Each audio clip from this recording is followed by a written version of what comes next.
Welcome to another episode of the Speaking of Writers podcast. I'm Steve Richards. Ace Atkins is known to readers around the world for his acclaimed crime novels, including the long-running Spencer series, as well as his gripping Quinn Colson books and historical thrillers. But his newest novel takes readers somewhere unexpected and wildly entertaining. Everybody Wants to Rule the World is a hilarious Cold War era thriller set in 1985 suburban Atlanta, where a 14-year-old BMX riding teen becomes convinced that his mom's mysterious new boyfriend is actually a KGB agent. What follows is a madcap adventure involving Russian spies, an FBI investigation, a pulp writer and a drag performer turned unlikely heroes, and a teenage conspiracy that might just impact the Cold War itself. It's a fast-paced, nostalgic, and wildly funny ride through the paranoia and pop culture of the 80s. Ace Atkins, welcome back to the Speaking of Writers Thanks, podcast. Steve. Always good to talk to you. Great to have you back. This novel drops us straight into 1985, Reagan, MTV, the BMX bikes, Cold War paranoia. What made you want to set this story right in the middle of that very specific moment in American culture? That time was very important to me, and definitely at a time that I was a very formative years, to be 14, 15 years old. Um, it was a setting I knew very well. It was not anything I had to research. You always hear the adage about, write what you know, write your, and I really haven't over my career. I've written about places that I've learned about or situations that I've learned about.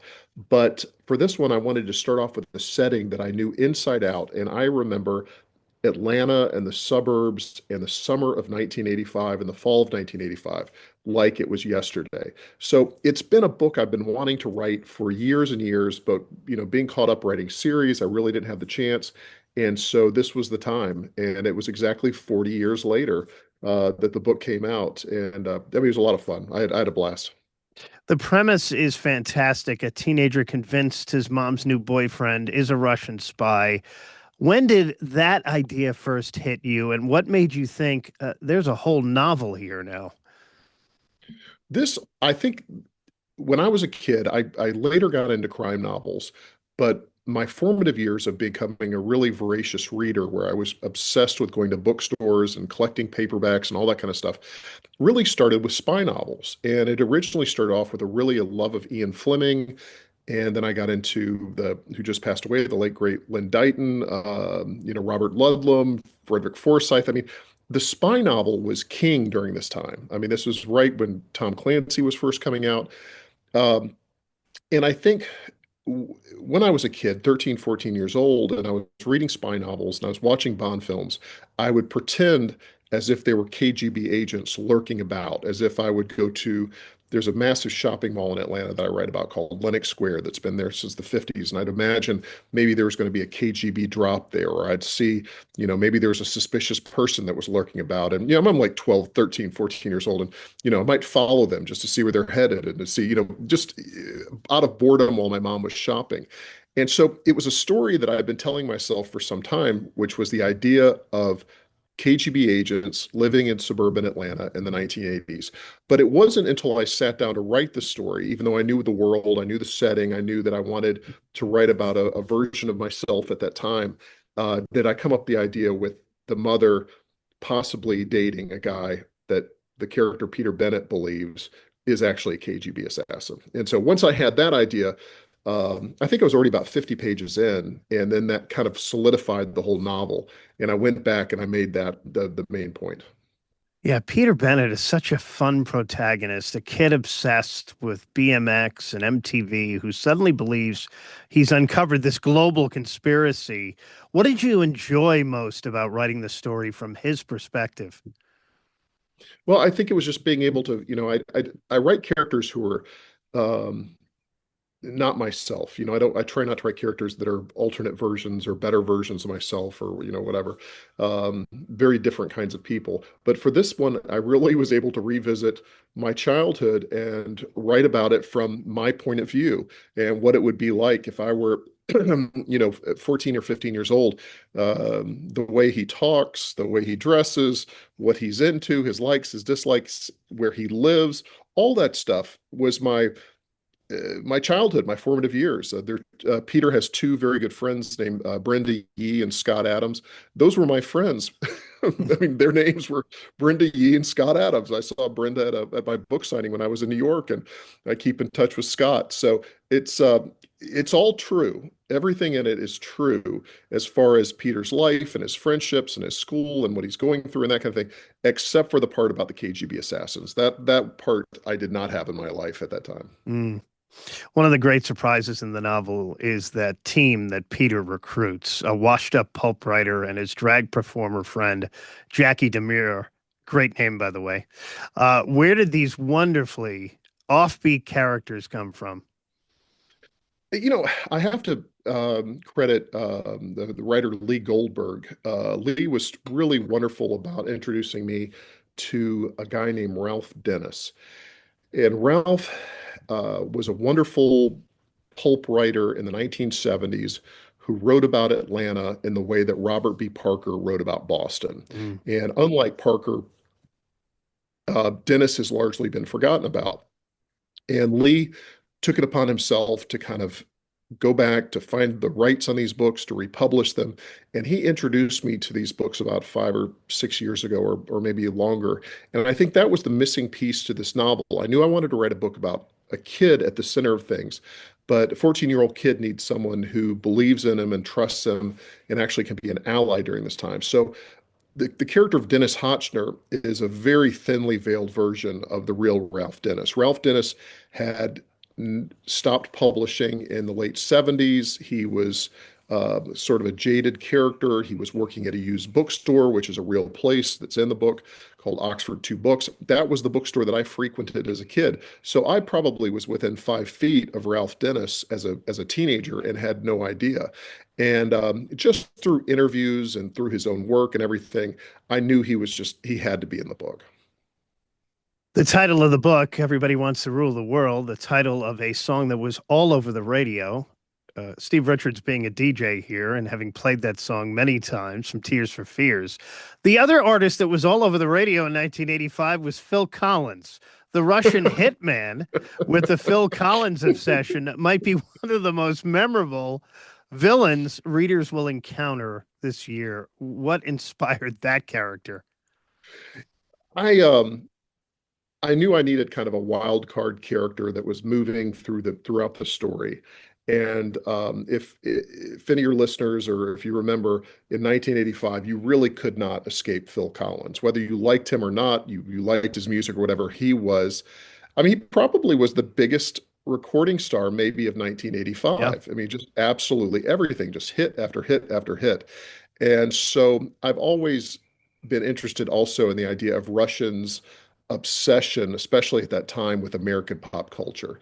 So when I think about 1985, it instantly plays back Susudio and Yes. Don't Lose My Number, and Yep. it takes me right back to 1985. And I think through that, the assassin's character, whose code name is Susudio, was very much a character of that time. Yeah, it was a huge year for Top 40 radio. It had made a Oh God, comeback yeah. after being in the doldrums, and all those songs were, you couldn't escape them. Those No, artists, those songs, they were everywhere. music was huge. It was Yeah. very, I think, more important. It was a really positive time too. I think 1985. There was, you think about Live Aid concert that happened in Yeah. the summer. The idea of all these artists, raising money for starving children in Africa. You felt like pop culture. You felt like music really was going to make a difference politically and globally. And I think that positivity is something totally lost to us these days. I remember driving around with my buddy in his brand new Ford pickup that summer, and we were listening that day to the live broadcast of Live Aid. I can It was remember it huge. vividly, all those great Well, I mean, performances. everybody was. I mean, it was, I think it was played, maybe I may be wrong on this, maybe multiple networks. I know it was on Yeah. MTV. It was being globally broadcast. People were staying up to all hours to listen to it. I mean, there's never been anything like it. I was very fortunate years later to become very good friends with a guy named Jack Sony. And Jack was he was a guitarist for Dire Straits, Mm. and he had played at Live Aid.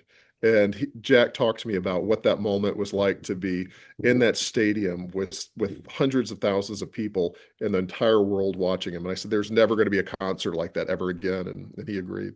Money for Nothing, another song all over Oh the my radio gosh. that year. Yeah. Yeah. While this story is funny and fast paced, it's also set during a very serious time in global politics, too.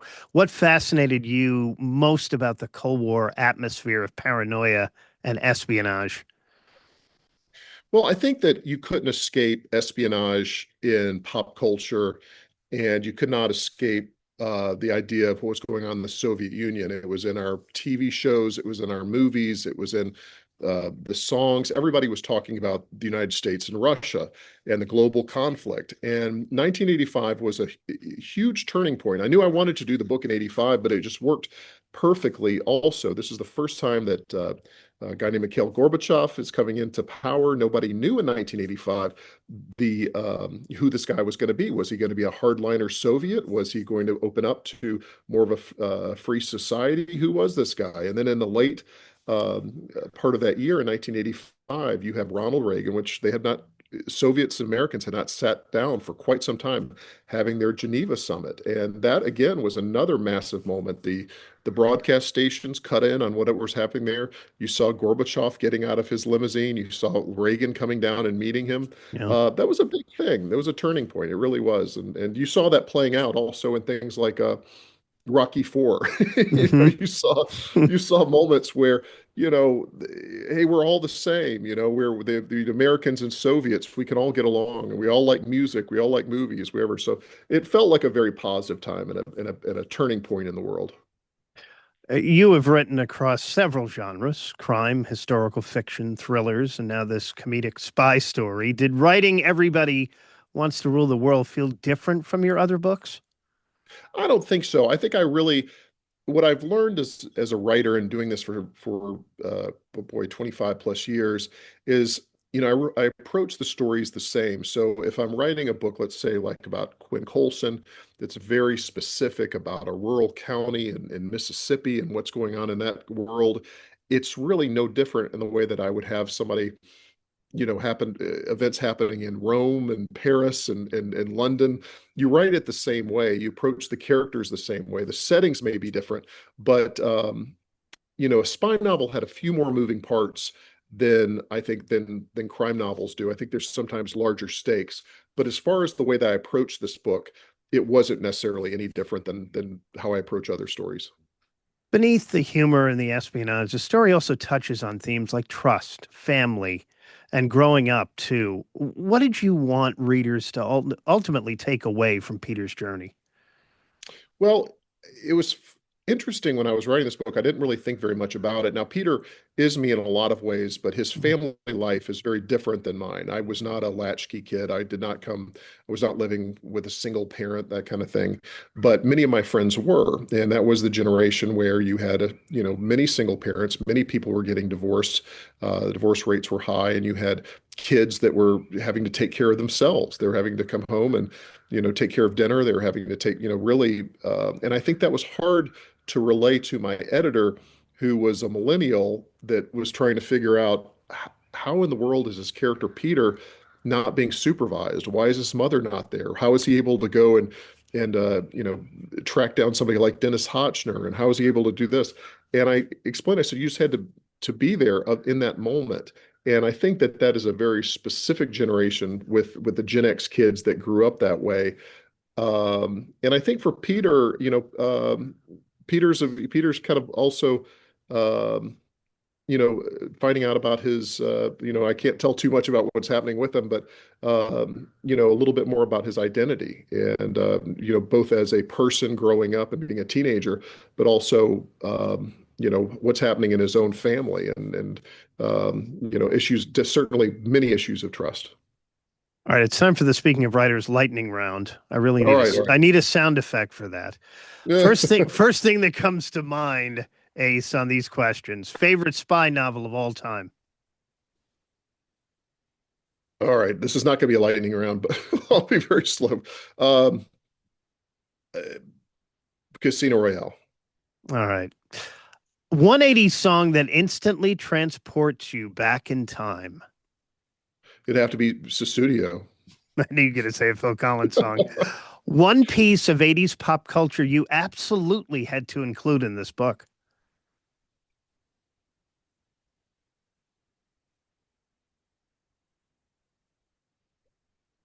There's so much. I think just MTV in general. I think Yeah. MTV was a massive thread through all this. Yeah, big time. Coffee, bourbon, Sazerac, or both while writing, or all three. All three. Coffee, for sure. The first book that made you want to become a writer. I have to go back to Ian Fleming, and I have to go back to Casino Royale. And I was fortunate enough when I was Peter's age, when I was 14, being in class and having a kid say, um, if you like those movies, the Bond films, the books are 100 times better. And I said, that's impossible. I said, the Bond films are fantastic. He goes, wait until you read the books. Mm. And I started reading books and I read them straight through. And it changed my life. It got me into reading. And there's everyone has those moments with those books, but I have to credit Fleming. What is next for you in your writing? Are you going back to Quinn? I'm actually going back to Porter Hayes, who is a character that was in my novel Don't Let the Devil Ride that came out a Yeah. couple of years ago. And these are very much, I think, in the line of people that read the Quinn Colson novels, but instead of being in rural Mississippi, they take place in Memphis. And Memphis is only about less than an hour from where I Yeah. live. I spend a lot of time there. It's really my home city. Oxford, Mississippi is my hometown, but Memphis is a city that I love to write about. And so I'm working on right now a new Porter Hayes book, which will be the second in the series. He's Ace Atkins. A new novel out now is Everybody Wants to Rule the World, a hilarious and fast-paced Cold War thriller filled with Russian spies, unlikely heroes, and a teenage conspiracy that just might alter history. Ace, thank you for joining me. Thank you, Steve. And thank you for listening and for watching to the Speaking of Writers podcast. You can find this episode and many more author conversations wherever you get your podcasts. I'm Steve Richards. I will talk to you again next time.